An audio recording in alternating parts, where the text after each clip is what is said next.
사랑하는 성도 여러분, 인생을 살아가다 보면 그때 그 사람을 만나지 않았더라면 내 인생은 달라졌을 거야 라고 말할 만큼 중요한 사람이 있습니다. 이와 반대로 좋은 사람을 만나면 지금의 인생보다 훨씬 더 좋아진 인생을 살아가게 만드는 아주 중요한 사람도 있습니다. 그래서 누구에게 배우느냐, 누구를 만나느냐는 인생의 방향을 결정짓는 아주 중요한 기준이 된다라는 것입니다. 성경에 보면 위대한 사제 관계가 여럿 등장합니다. 바울과 디모데, 모세와 여호수아, 그리고 오늘 본문의 엘리야와 엘리사가 대표적입니다. 엘리사와 엘리야의 첫 만남은 열왕기상 19장에 처음으로 등장하는데요. 내용을 살펴보면 이렇습니다. 엘리야 선지자가 낙심하고 있을 때 하나님은 그에게 엘리사를 제자로 세우라 라고 이렇게 말씀하십니다. 우리 다 함께 열왕기상 19장 19절 말씀을 함께 읽어보도록 하겠습니다. 함께 읽습니다. 엘리야가 거기서 떠나 사밧의 아들 엘리사를 만나니 그가 12겨릿소를 앞세우고 밭을 가는데 자기는 12째 겨릿소와 함께 있더라. 엘리야가 그리로 건너가서 겉옷을 그 위에 던졌더니 아멘. 19절을 읽어보면 좀 이상하지 않습니까? 왜 하나님은 낙심에 빠져 있는 엘리야에게 엘리사를 그의 제자로 부르는 장면에서 그냥 말로 부르는 것이 아니라 엘리야의 겉옷을 던졌을까요? 도대체 이 행동이 어떠한 의미가 있는 것일까요? 엘리야가 엘리사에게 겉옷을 던지는 그 장면은 단순한 동작이 있는 한 장면이 아니라 그 당시의 문화적 상징의 의미가 가득 담겨져 있는 행위다라고 할 수 있습니다. 왜냐하면 그 당시 고대 이스라엘 사회에서의 겉옷은 그냥 단순한 의복이 아니라 한 사람의 신분과 지위 그리고 정체성을 상징하는 물건이었기 때문에 그렇습니다. 특별히 선지자의 겉옷은 그의 직분과 영적인 권위를 상징하기도 했습니다. 예시로 본다면 사무엘상 15장 27절에 보면 이러한 말씀이 기록되어져 있습니다. 우리 함께 한번 읽어보도록 하겠습니다. 사무엘이 가려고 돌아설 때에 사울이 그의 겉옷자락을 붙잡음에 찢어진지라. 아멘. 사울이 사무엘의 옷자락을 붙들다 이 찢어진 사건은 사무엘상 15장에 기록하고 있는데요. 특히 우리가 읽은 이 27절 말씀은 사울 왕이 사무엘의 겉옷자락을 붙잡다가 찢어진 사건으로, 이 사건은 대표적으로 사울 왕의 왕권을 박탈하는 대표적인 사건입니다. 그리고 또 있습니다. 마태복음 9장 20절에서 22절에 보시면 12해 동안 혈루병을 앓은 여인이 그 병을 낫기 위하여 했던 행동들이 무엇입니까? 바로 예수님의 겉옷자락을 만졌을 때에 그가 12년 동안 앓았던 그 혈루병이 치료가 되는 것을 느끼게 되고, 예수님 또한 여인이 자신의 겉옷자락을 만졌을 때에 그의 능력이 빠져나갔다라고 언급하는 것을 보아서 이 겉옷은 신분과 권위의 상징이다라고 이렇게 볼 수가 있는 것입니다. 그래서 이 엘리야가 자신의 겉옷을 이 엘리사에게 던졌다라는 것은 다른 말로 하면 내가 제자로 너를 불렀다 이렇게 말하기보다는 내가 가진 사명과 내가 가지고 있는 직분을 너에게 위임하겠다라는 것과 똑같은 상징적인 표현이다라는 것입니다. 그래서 엘리야는 직접 말로써 나를 따라오라 하지 않고 그냥 말없이 겉옷만 던졌다라는 것입니다. 이것은 선지자 간의 무언의 언어로 하나님이 부르심이 너에게 임했다라는 것을 보여주는 상징이다라는 겁니다. 이 행동을 엘리사는 그 의미를 즉시 깨닫고 자신이 소유하고 있던 소를 버리고 부모님에게 작별하고 스스로 따라 나서는 결단을 보여주고 있다라는 겁니다. 이러한 비슷한 장면이 신약 성경에도 있습니다. 예수님은 제자들에게 나를 따르라 라고 말씀하시니 제자 마태는 어떻게 됩니까? 돈을 버리고 예수님을 따르고, 베드로와 안드레와 요한은 자신의 소유의 전부인 배와 그물을 버리고 예수님을 따르는 모습을 보게 된다라는 것입니다. 사랑하는 성도 여러분, 이렇게 엘리야와 엘리사의 이러한 관계는 단순한 행동이 아니라 삶의 전체를 맡기는, 어떻게 보면 제자도의 시작이었다라는 겁니다. 그리고 그의 결실은 열왕기하 2장에 드러나게 되는데요. 엘리사는 그의 스승의 마지막 여정을 끝까지 함께 따르며 마침내 갑절의 영감을 받게 되고 스승 엘리야보다 더 많은 이적을 행하게 되는 위대한 선지자가 된다라는 것입니다. 그러니까 좋은 스승을 만나면 어떻게 되는 것입니까? 좋은 인생으로 바뀌게 된다라는 겁니다. 그리고 좋은 제자는 스승을 뛰어넘는 열매를 맺을 수가 있다라는 것이 오늘 본문이 기록하고 있는 겁니다. 사랑하는 성도 여러분, 오늘 본문을 통해 하나님이 우리에게 어떠한 만남을 허락하시고 우리는 어떠한 제자가 되어야 하는지를 살펴보는 시간이 되었으면 좋겠습니다. 첫 번째로는 좋은 스승은 하나님을 향한 길을 끝까지 보여준다라는 것입니다. 엘리야는 단순히 말로만 가르친 선지자, 선생이 아니었습니다. 하나님 앞에서 기도하고 갈멜산에서 불로 응답받았으며 위기의 순간마다 하나님을 신뢰하고 걸어간 삶을 보여준 참 스승이다라는 겁니다. 우리가 성경을 통해서 엘리야가 이 이적을 일으킨 사건들, 대표적인 사건들을 찾아보면 한 7가지에서 8가지 정도가 됩니다. 예를 들어 보면 가뭄 선포라든지, 또 사르밧 과부의 기름이 마르지 않는 사건, 또 사르밧 과부의 아들이 죽었는데 부활하게 되는 사건, 또 우리가 잘 알고 있는 갈멜산의 불의 응답과 또 비를 내리게 하는 것, 그리고 하늘로 승천하게 되는 등 대표적인 것이 한 7가지에서 8가지 정도가 되는데요.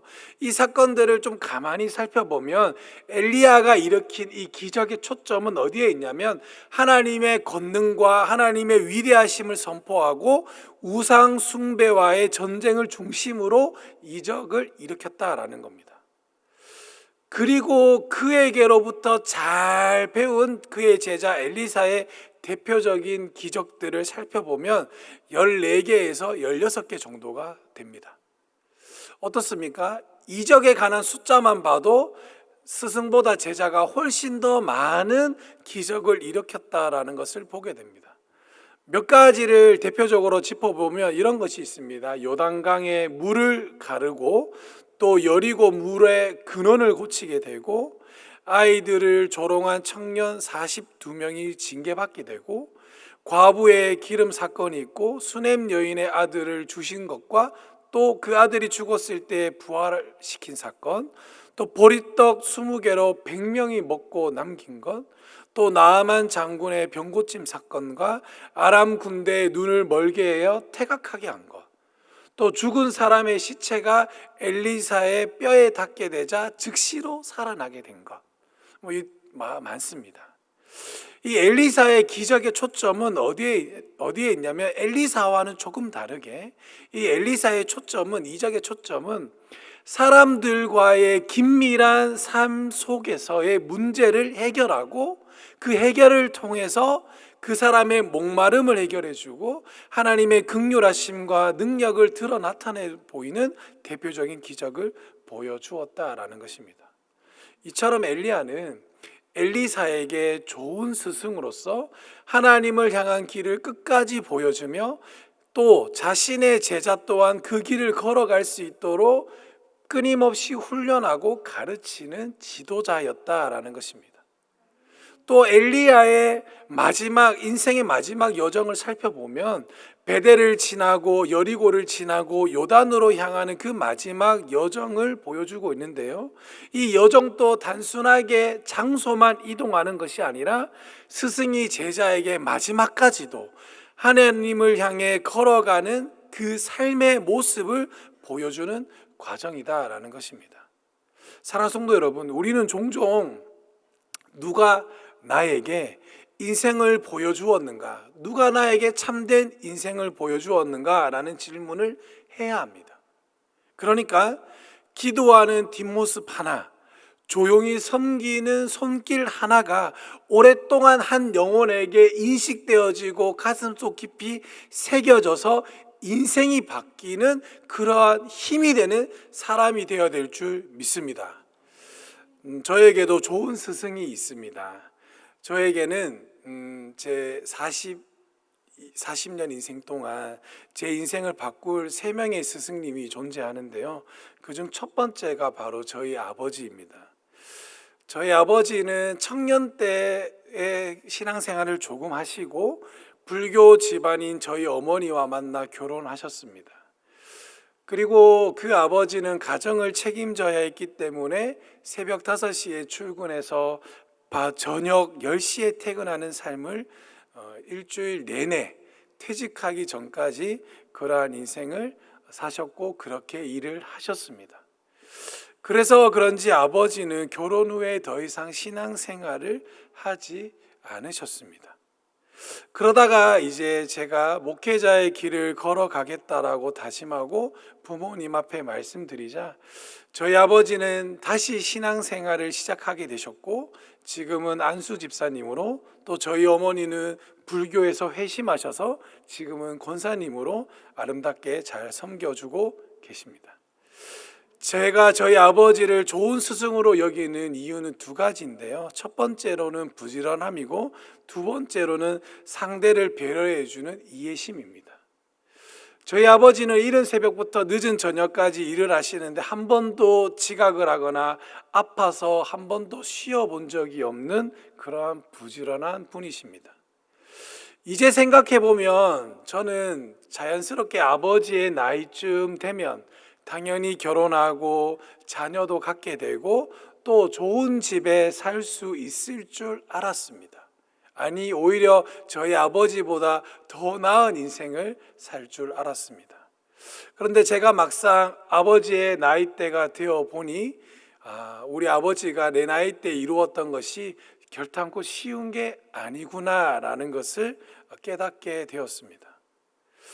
그리고 제가 이때까지 참 저희 아버지한테 못해드렸다라는 생각이 들더라고요. 그러다가 올해 어버이날 때문에 저희 부모님께서 이제 대구에서 용인으로 이렇게 올라오셨는데요. 부모님께서 올라오시니 이제 인천에 사는 여동생 가정도 저희 이제 용인에 와서 다 같이 저녁 식사를 하게 되었습니다. 그리고 저녁 식사를 이제 마치고 이제 집으로 돌아오는 길에 공교롭게도 저랑 아버지 둘이서만 차를 타고 오게 되었습니다. 그래서 제가 경상도 남자지만 좀 쑥스러워서 그래도 아버지한테 이렇게 감사합니다라고 표현을 하고 싶은데 막상 입이 잘 떨어지지가 않는 겁니다. 그래서 제가 그래도 용기 내서 이렇게 아버지한테 한번 물어봤어요. 뭘 물어봤냐면, 아버지, 제가 목회자가 되다 보니까 아버지를 잘 섬기지 못하고 부모님을 잘 챙겨드리지도 못하고 자주 찾아뵈야 되는데 찾아뵙지도 못하고 아버지께서 이렇게 힘들게 올라오셔야지만 만나게 되는데 아버지, 제가 목회자가 된다고 했을 때 왜 말리지 않으셨어요? 이렇게 물었습니다. 왜냐하면 그냥 일반적인 직장 생활하는 사람이라면 좀 더 부모님과 좋은 시간을 보낼 수가 있잖아요. 이렇게 물으니 저희 아버지 대답이 진짜로 놀라웠습니다. 그게 뭐였냐면 아버지가 이런 고백을 하셨습니다. 나는 청년 때 신앙생활을 할 때 하나님께 내가 결혼해서 자녀를 낳으면 하나님께 드리겠다라고 이렇게 선을 했다. 그런데 결혼을 하고 또 생활에 쫓기다 보니 자연스럽게 하나님을 멀리하게 되었는데 공교롭게도 네가 군 생활하다가 죽을 위기에 처하게 되었고, 그런데 하나님께서 그 죽음의 위기 속에서도 살려주시고 나서 그리고 나서 네가 자연스럽게 목회자의 길을 걸어가는 걸 보니 하나님께서 내가 청년 때 했던 그 기도를 아직도 기억하시고 들어주시는구나. 나 역시도 멀리 떨어져 왔었지만 지금 생각해 보니 나 역시도 하나님의 자녀였구나, 내가 탕자였구나 라고 이렇게 말씀하시는 것을 제가 들었습니다. 그리고 나서는 이렇게 말씀해 주시는 겁니다. 네가 목회자로 가서 우리 가정을 잘 이끌어주고 또 목회자로서의 아름다운 삶을 살아가는 너의 모습을 보니 내가 참 행복하다, 이렇게 말씀해 주셨습니다. 제가 처음으로 아버지의 신앙 고백이라든지 아니면 아버지의 속마음이라든지 아니면 아버지의 응원을 처음으로 듣게 되는 순간이었습니다. 그러면서 제가 느낀 것이 있습니다. 그게 뭐냐면 내가 이때까지 지금까지 잘 되고 있었던 것은 내가 능력이 좋아서 되는 것도 아니고 내가 기도를 열심히 해서 되는 것도 아니구나.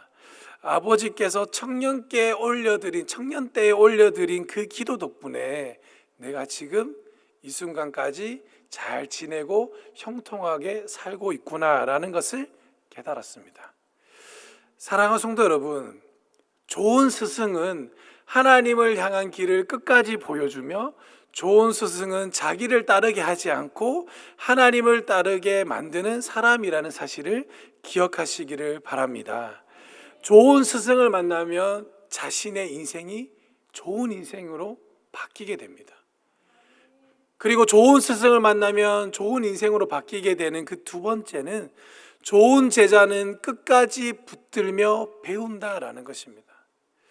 엘리야는 엘리사에게 3번이나 말합니다.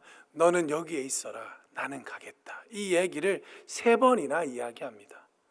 하지만 엘리사는 포기하지 않고 내가 당신을 떠나지 않겠습니다 라고 말하며 끝까지 이 엘리야를 따라갑니다. 이렇게까지 엘리사가 엘리야의 마지막 그 순간까지 붙들었던 이유는 아마도 스승의 마지막 모습까지 보고 배우고 그 능력을 이어받고 싶다라는 그 간절함 때문에 이 엘리사 선지자는 그렇게 엘리야를 끝까지 쫓아가지 않았을까 생각되어집니다. 요즘 배우고 또 누구를 따르는 것 정말 어려운 시대입니다. 그래서 쉽게 포기하는 시대입니다. 얼마나 쉽게 포기하냐면 짧은 유튜브 영상도 제대로 보지 못해서 쇼츠라는 것이 만들어져서 그 쇼츠를 보면서 만족하고 있지 않습니까? 옛날에는 드라마 16부작 이런 것도 봤는데 지금은 30분짜리 핵심 요약된 것을 보고 있지 않습니까? 지금은 이런 시대입니다. 누군가로부터 끈질기게 배우고 그분의 삶을 따라간다는 것이 쉽지 않은 시대입니다. 하지만 오늘 본문을 통해서 살펴본다면 성경은 이렇게 이야기합니다. 끝까지 따르는 자가 하나님의 능력을 잊게 된다라고 이야기하고 있다는 겁니다. 저에게 인생을 바꿀 만큼 영향을 준 3명의 스승이 있다 그랬잖아요. 그중 3번째가 바로 저희 담임 목사님입니다. 제가 담임 목사님한테 잘 보이려고 이런 말을 하는 게 아니라 정말로 제 인생에 큰 영향력을 끼쳤기 때문에 그렇습니다. 제가 우리 용인제일교회로 오기 전에 사역을 좀 쉬고 있었습니다. 쉬고 있다가 이제 우리 교회에서 좀 사역을 해보려고 이제 이력서를 내고 담임 목사님과 이렇게 인터뷰 면접이 잡혔습니다. 인터뷰를 진행하는데 담임 목사님의 첫 마디가 이거였습니다. 뭔지 아세요? 첫 마디가 이거였습니다. 저는 안 잘라요. 이 한마디였습니다. 이 한마디. 저는 안 잘라요. 제가 이 한마디를 딱 듣고 여기에 뼈를 묻어야겠다 생각했어요. 제가 이 한마디를 듣고 제가 열심히 했습니다. 그리고 이 교회에서 사역하고 싶다. 정말 저 담임 목사님 밑에서 배우고 싶다. 이 한마디 때문에 제가 그렇게 했습니다. 그리고 인터뷰를 마치자마자 제가 또 함신영 목사님한테 전화 걸어서 목사님 저 이 교회에서 일하고 싶습니다. 뽑아주세요. 이렇게 이야기했습니다. 그랬더니 제가 이 자리에 있게 되는 겁니다. 사랑하는 성도 여러분, 제가 담임 목사님과 함께 사역하면서 진짜 많은 것을 보고 듣고 배우게 됩니다. 제 꿈이 뭐냐면 약하고 소외된 계층을 돕는 것이 제 꿈입니다. 이 꿈을 가진 게 된 것이 한 10년쯤 됩니다. 그런데 제가 목회자이면서 이 꿈을 가지면서 어느 교회를 가도 말로는 이웃을 돕는다, 섬긴다라고 이야기하지만 실제로 꾸준하게 섬기거나 자신의 공간을 오픈하거나 교회의 재정을 이웃을 위해 쓰는 교회를 만나보지를 못했습니다.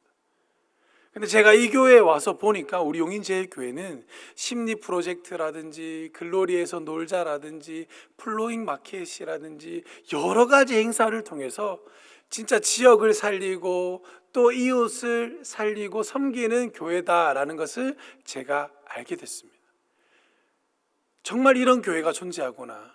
그리고 정말 담임 목사님께서 말씀하셨던 것들이 하나하나 이루어져 가는 것이 보이는 정말 위대한 교회구나라는 것을 제가 배웠습니다.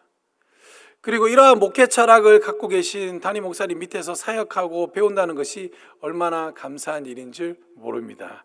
저는 정말로 소원이 있습니다. 뭐냐면 우리 교회에서 사역하는 순간부터 제가 목회란 이런 곳이구나라는 것을 깨달았거든요. 그래서 이 깨달음이 계속해서 진행되기를 소망합니다. 저는 안 잘라요 했잖아요. 그래서 저는 계속해서 여기에서 사역하고 싶습니다. 기도해 주세요. 진짜 그렇습니다. 왜냐하면 저도 그 전도사부터 사역하면 거의 한 3년, 14년 정도 사역했어요. 그런데 진짜 여기서 사역할 때가 진짜 목회구나라는 것을 깨닫게 되는 겁니다. 얼마나 좋은 교회인지 모릅니다. 그래서 저 오랫동안 사역하면서 성도님들을 섬기고 싶고 우리 용인제일교회가 성장하는데 꼭 보탬이 되고 싶습니다. 사랑하는 성도 여러분, 오늘 본문을 보십시오. 엘리야의 제자 엘리사는 그의 스승인 엘리야의 능력을 뛰어넘는 갑절의 능력을 구했습니다. 그래서 이 엘리야가 하늘로 올라가는 그 순간까지도 어떻게 되는 겁니까? 끝까지 따라가는 것입니다. 결국 엘리사는 엘리야가 하늘로 들어 올라가는 그 순간을 목격하고 그의 겉옷을 받았을 때 그는 갑절의 영감을 받게 되었다라는 것입니다. 사랑하는 성도 여러분, 결론을 맺고자 합니다. 우리의 삶에도, 저와 여러분의 삶에도 믿음의 좋은 스승이 필요합니다. 그 스승은 나를 따라오게 하는 사람이 아니라 하나님께로 인도해 주는 사람입니다. 그리고 우리는 그 앞에서 겸손히 배우고 끝까지 붙드는 제자가 되어야 할 줄로 믿습니다. 저는 오늘 본문을 가지고 성도님들에게 이렇게 도전해 드리고 싶습니다. 나에게 믿음의 본이 되어준 사람을 기억하며 그 삶에서 배운 한 가지가 있다면 꼭 실천해 보자. 그리고 나 또한 누군가에게 그러한 본이 될 수 있는 사람이 되도록 노력하자. 그러한 삶을 살아가시는 여러분들이 되시기를 주님의 이름으로 간절히 축복하고 소망합니다. 기억합시다. 좋은 스승을 만나야 나의 인생이 바뀌게 됩니다. 그리고 좋은 제자가 되어야 좋은 스승으로부터 잘 이어받은 그 사명을 완수할 수 있고 더 갑절이나 능력 있게 완수할 수가 있습니다. 이러한 축복이 저와 여러분들의 삶에 맺어지기를 주님의 이름으로 간절히 축복하고 소망합니다.